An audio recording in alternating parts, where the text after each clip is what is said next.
mangyari. We have a trial this September. Gusto ko para sa inyo na you should remain optimistic.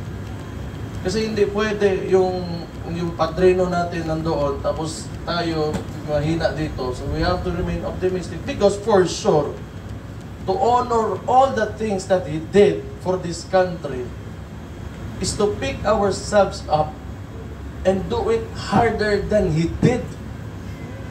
Kailangan push talaga tayo. Hindi pwede na nagsakripisyo sa at ipinakita niya lahat ng kaya niyang gawin para sa minamahal niyang bansa at tayo naman ay titigil lang kasi dahil nandun siya sa malayo or tingin niya na wala siya, gano'n. Hindi pwede. It is our responsibility now. Kasi kung hindi natin i-absorb or tanggapin yung responsibility because he only showed the way. Ang maganda doon, may daanan na pinakita yung tao sa atin. Ang kulang na lang, dadaanan na lang natin. Yun ang pinakamahirap sa lahat. Na makita natin kung saan tayo dadaan. And the only thing that we do now is to go through that road. Now, I ask you, ano ang mas mahirap? Ang sinimulan o yung itutuloy mo lang? Sinimulan. Diba? Mas lisod yun, ang sugod yun. Karon, ipadayo na lang nato. This is to all those Filipinos who believe in Him. This is our responsibility and obligation, not only to ourselves, to our families, but to the entire country. So, that's the only way to honor His work in this country.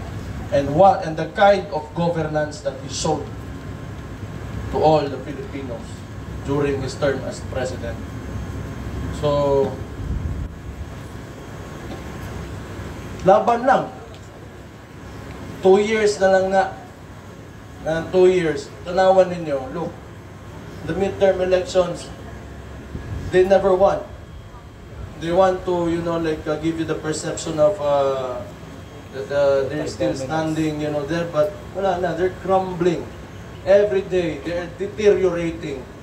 Because most often, the things that you do, lalo na sinimulan mo sa mga pangit na bagay, it will most likely end up, in pangit din.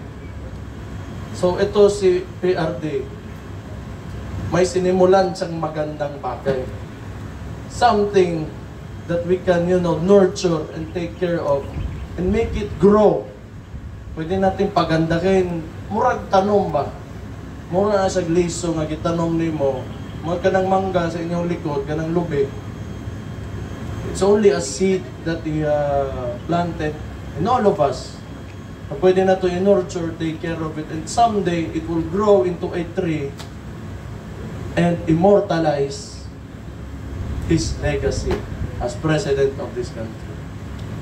So, do not give up, be stronger, and do as he did, fight for your country. Maayong hapon sa inyong tanan, and God bless you all.